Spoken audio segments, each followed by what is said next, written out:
The elevator doors opened on the 14th floor of the Langham Hotel in Chicago, and Laura Cole stood there holding two small hands, one on each side, with a balloon that said, "We miss you, Daddy," bobbing above their heads. Sophie was 9. Marcus was 12. They had driven to the airport before sunrise, the kids half asleep in their car seats, and flown 2 hours on a Tuesday morning because Laura had thought, genuinely believed, that the look on Derek's face when he opened that door would be the kind of moment families kept forever.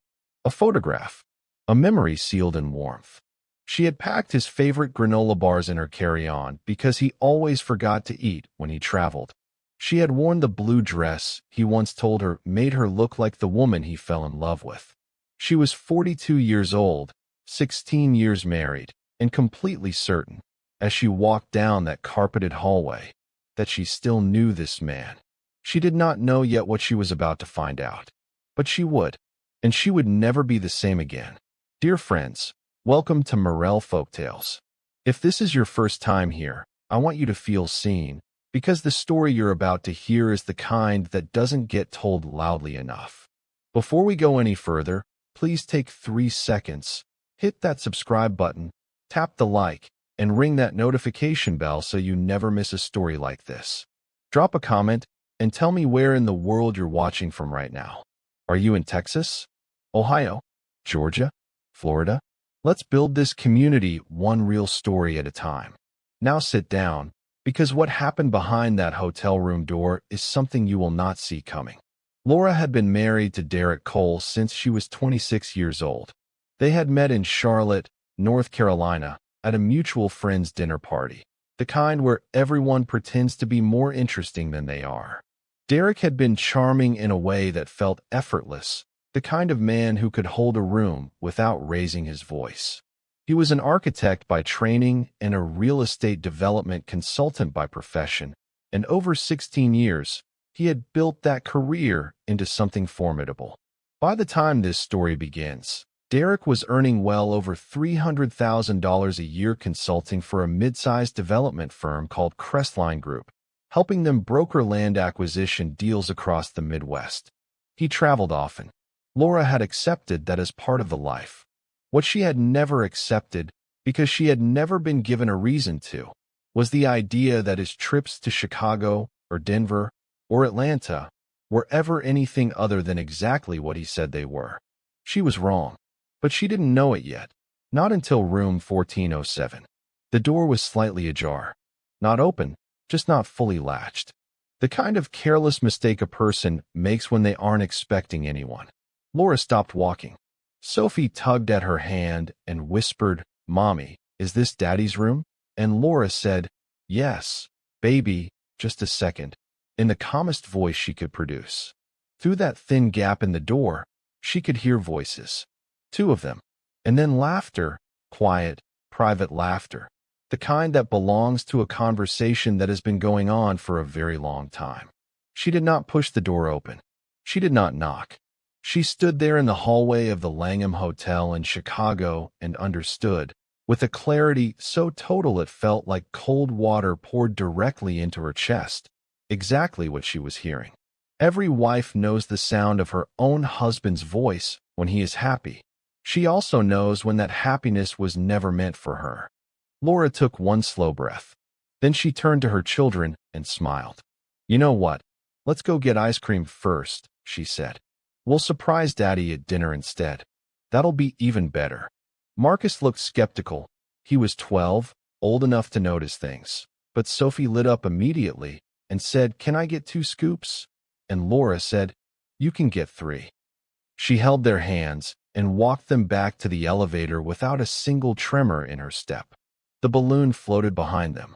She didn't let go of it until they reached the lobby, and then she quietly tied it to a chair near the concierge desk and said nothing about it. The woman at the desk watched her for a moment. Laura did not look like a woman who had just heard her marriage end. She looked like a woman running a quiet errand on a Tuesday afternoon. That was always the thing about Laura Cole. She had spent 16 years making everything look manageable. Old habits do not break easily. She took her children to a small Italian restaurant 2 blocks from the hotel and ordered pasta and sparkling water and sat there for 90 minutes listening to Marcus talk about his science project and Sophie explained the plot of a book she was reading. She laughed at the right moments. She asked the right questions. She cut Sophie's food when Sophie got distracted. And behind her eyes, something was organizing itself with frightening precision. Not rage, not grief, not the collapsed, hysterical thing she might have expected from herself. What was organizing itself was closer to calculation, a kind of cold, methodical clarity that she had never needed before, but apparently had always been capable of. When dinner was done, she texted Derek. "Hey, something came up, couldn't make the surprise. Kid say hi. Call us when you land Thursday. Simple. Warm. Nothing wrong." She hit send and put the phone face down on the table and helped Sophie wipe marinara sauce off her chin. Derek called Thursday morning like nothing had happened. He said the Chicago meetings had gone well. He said he missed the kids. He asked if Laura had remembered to schedule Marcus's orthodontist appointment. She told him she had. He said, "You're the best, Lo." She said, "I know." He laughed. She did not. She waited until he hung up, and then she sat at the kitchen table in their Charlotte home with a cup of coffee going cold beside her and began to think. Not about how to confront him. Not about what to say or when to say it. She thought about what she did not yet know. Because Laura had learned something essential about conflict over 16 years of marriage. The person who speaks first speaks with the least information. She was not going to speak first. She was going to learn everything she could before she said a single word. Her first call was to Christine, her younger sister, who lived in Raleigh and had spent 11 years as a paralegal before becoming an office manager at a family law firm. Laura did not call Christine to cry. She called Christine because Christine knew things. Christine picked up on the second ring and Laura said, quietly, "I need to know what I'm looking at legally before I do anything." There was a pause. Christine said, "How bad?" Laura said, "I don't know yet. That's the problem." Christine said, "Come this weekend. Bring the kids. We'll talk." What she didn't know, and what Laura hadn't told her yet, was that the worst of it wasn't the hotel room. The worst of it was still coming. Laura would find that out 2 days later, at 2:30 in the morning, sitting at Derek's home office desk with a cup of tea and a password she'd watched him type so many times she'd memorized it without meaning to. She hadn't planned to go into his office. She had gotten up for water and seen the light on. He'd left his monitor running, and something pulled her in the way that certain truths pull at you when they are finally ready to be known. She sat in his chair, typed his password, and found herself looking at his email inbox. She was not proud of it. She also did not stop. What she found over the next hour and 40 minutes, scrolling slowly through threads she had never seen, was not the story of a husband having an affair. It was the story of a husband who had been planning to leave for at least 14 months. She found emails to a private financial advisor about restructuring his personal assets into an LLC he had formed in Delaware without her knowledge. She found a conversation thread with someone named Vance. She had no idea who Vance was, discussing the timeline for the transition, with a target date of 18 months from the previous January. She found a forwarded document with the subject line "Draft, Proposed Division of Assets," that had been prepared by an attorney she did not recognize in a city that was not Charlotte. And she found, buried in a folder marked Crestline Travel, a series of messages that made clear that the woman in room 1407 was not new. She had been a part of Derek's life for nearly 2 years. If you're still watching at this point, drop a comment right now with the words, "I'm still here." Let's see who's truly following this story, because what Laura does next, the choices she makes in the coming weeks, are the reason this story exists. Because she didn't scream. She didn't confront him that night. She took photographs of every screen with her phone, closed everything exactly as she found it, turned off the monitor, went back to bed, and lay there in the dark next to the man she had built a life with, staring at the ceiling of their Charlotte home. And she thought, he thinks he has already won. And that is the most dangerous thing a man can believe. The next morning, she made breakfast. Scrambled eggs, turkey sausage, toast with butter, orange juice for the kids. She stood at the counter and hummed while the eggs cooked, and Derek came downstairs in his running clothes and said, "Smells good," and poured himself coffee, and she smiled and said, "Big meeting today?" And he said, "Yeah, call with the Crestline board at 10. And she nodded and handed him a plate and said, "Eat something first." He kissed her cheek. She felt nothing. That was perhaps the strangest part, the complete, absolute absence of feeling in that moment. She had loved this man so completely and for so long that the love had its own shape inside her, its own architecture, and now she could feel that architecture standing still and hollow, like a building after the fire has gone out. She was still inside it, but she knew she was walking toward the door. Christine connected her with Rebecca Holt, a family law attorney based in Charlotte who had a reputation for precision and very little patience for husbands who thought they'd been clever. Laura met her on a Thursday afternoon in a quiet office near Uptown while the kids were at school. She brought a folder she had spent 3 nights assembling, printed copies of everything she'd found, organized by date and category, with a typed summary at the front. Rebecca looked at the summary, then at the folder, then at Laura, and said, "How long did it take you to put this together?" Laura said, 3 evenings. Rebecca said, "And he has no idea, you know?" Laura said, "No." Rebecca leaned back in her chair and said, "Mrs. Cole, I need you to understand something. The Delaware LLC is a significant problem for him, not for you. In North Carolina, assets moved during a marriage with the intent to shield them from a spouse in anticipation of divorce. That's marital waste. And because you can demonstrate the timeline, that changes the entire conversation." Laura nodded. She had already read about marital waste. She had spent 4 hours reading North Carolina family law statutes the week before, and she had come in knowing the term before Rebecca said it. What Laura did not tell Rebecca, not yet, was the other thing she had found. The smallest thing, hidden in a folder she almost missed, marked simply with Derek's initials and a year. It was a copy of a life insurance policy, not the joint policy they had taken out when Marcus was born. A different one. A policy Derek had quietly changed the beneficiary on 14 months ago. The new beneficiary was not Laura. It was not the children. It was a name she recognized from the hotel threads. She didn't know exactly what that meant legally, but she knew what it meant in every other sense. She filed it away. She would give it to Rebecca when the time was right. The time was not yet right. What she had not known when she walked into room 1407, and what she was only now beginning to understand, was that patience was the only weapon she had ever needed. Derek was scheduled to present at Crestline Group's annual stakeholder review in 3 weeks. The event was held at the Marriott in downtown Charlotte.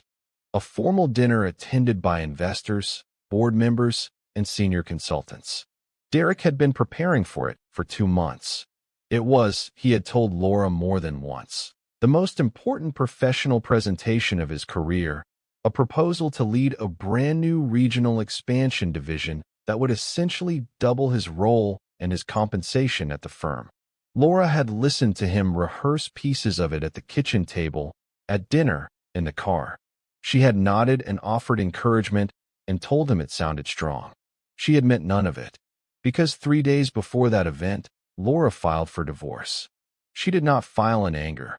She filed in the morning, after the kids left for school, in Rebecca's office, on a Tuesday that looked like any other Tuesday. The filing was clean, precise, and included, attached as exhibits, copies of the Delaware LLC documents, the asset restructuring correspondence, the draft division proposal Derek had commissioned without her knowledge, the insurance policy with the changed beneficiary, and a 14-page financial disclosure that Rebecca had prepared based on everything Laura had quietly gathered over 5 weeks. The filing also included a motion to freeze marital assets pending discovery, citing evidence of intentional dissipation. Rebecca had told her the motion would likely be granted within 48 hours, given what they had. She was right. It was granted in 36.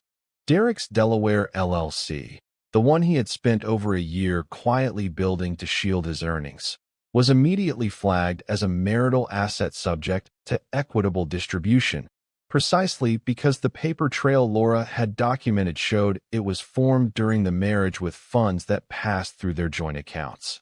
Derek found out about the filing on a Wednesday afternoon. He was at his office when his own attorney called. Laura knew this because he came home early that evening, the first time in months he'd been home before the kids' bedtime, and he stood in the kitchen doorway looking at her with an expression she had never seen on his face before. It was not guilt.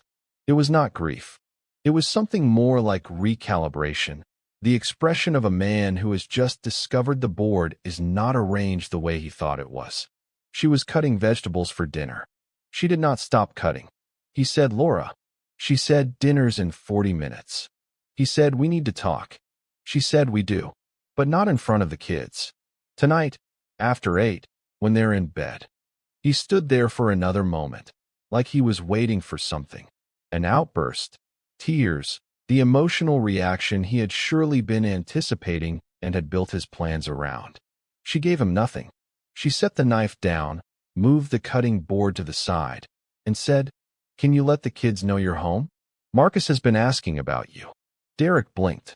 Then he turned and walked out of the kitchen, and Laura picked up the knife and kept cutting.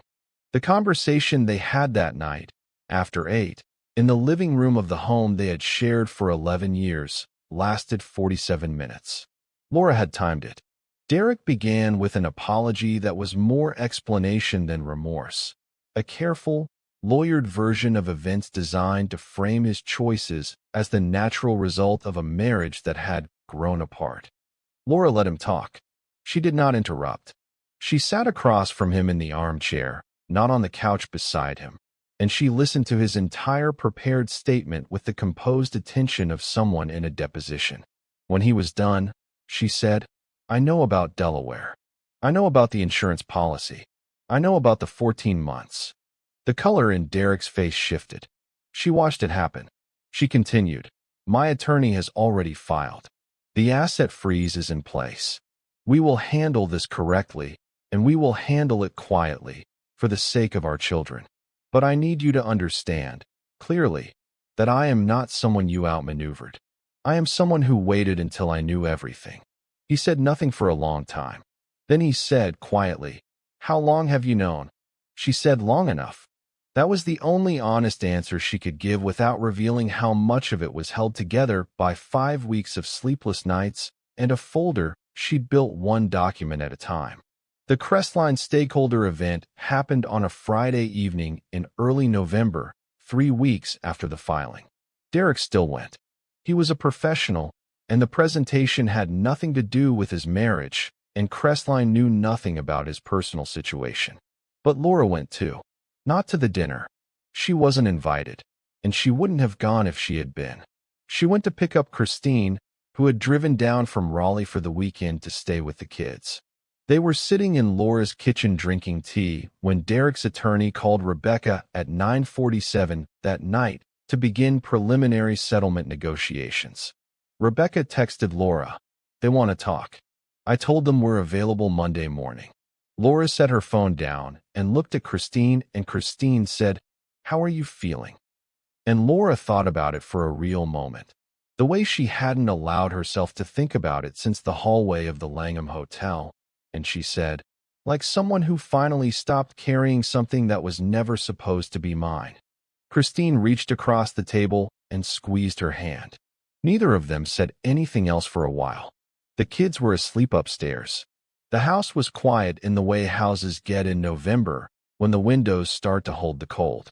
The settlement negotiations lasted 6 weeks. Derek's attorney came in with a proposal that Rebecca called optimistic at best. What they had not accounted for, and what ultimately shifted the entire negotiation, was the Delaware LLC. Because Derek had moved money into it from their joint earnings over 14 months, and because Laura had the bank records to prove the transfer dates, the LLC's value was determined to be substantially marital property. Combined with the forensic accounting Rebecca had requested, which revealed that Derek's disclosed income had been consistently underreported in his initial financial affidavit. The final settlement bore no resemblance to the one Derek's attorney had drafted in that folder Laura had found in the middle of the night. Laura received the Charlotte house, paid off. She received a fair division of the retirement accounts, including a portion of the investments Derek had tried to quietly separate. She received child support calculated on his actual income, not the figure he had preferred to present. She received full legal custody of Marcus and Sophie, with a structured visitation agreement that Christine and Rebecca had worked together to make enforceable and specific, and the life insurance policy with the changed beneficiary that was quietly renegotiated back to name the children as primary beneficiaries, which is where it should have been all along. Derek signed everything in January.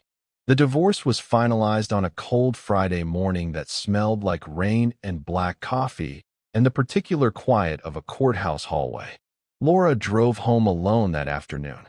She picked the kids up from school at 3:15 and took them to get milkshakes at the diner on Selwyn Avenue, the one with the red booths and the jukebox that only played songs from before anyone at the table was born. Sophie ordered strawberry. Marcus ordered chocolate. Laura ordered vanilla and ate half of it and gave the rest to Sophie. They sat in that red booth for an hour, and nobody mentioned what day it was or what had been finalized that morning. And it was the most ordinary, quiet, beautiful hour Laura could remember in recent memory. On the drive home, Sophie fell asleep in the back seat. Marcus was looking out the window, and he said, without turning, "Mom, are you okay?" And Laura looked at him in the rearview mirror.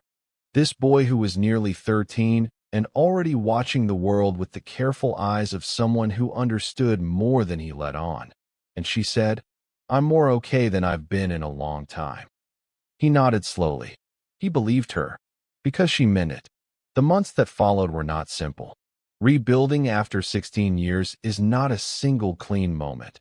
It is 100 small mornings, 100 small choices, 100 moments where you have to decide whether to be afraid of the quiet or grateful for it. There were nights when Laura stood in the kitchen after the kids were asleep and felt the weight of it. Not anger, not bitterness, just the particular ache of grief for something that had looked like love for a very long time. She let herself feel it. She did not perform strength in those moments because there was no one to perform it for.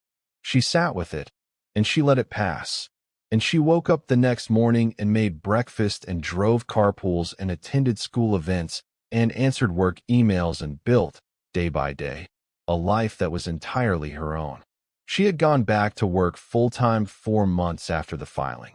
She held a project management certification she'd earned years before Marcus was born and had never fully used, and a firm in Charlotte's South Park district hired her to manage a commercial renovation project that ran through the summer. She was good at it. Methodical, precise, calm under pressure. Her colleagues liked her. Her clients trusted her. She was not surprised. She had been managing complex, high-pressure situations for 16 years. She simply had a salary now. Christine came to visit in March. They sat on the back porch with wine while the kids were inside watching a movie, and Christine said, "You never really cried about it, you know. Not in front of me."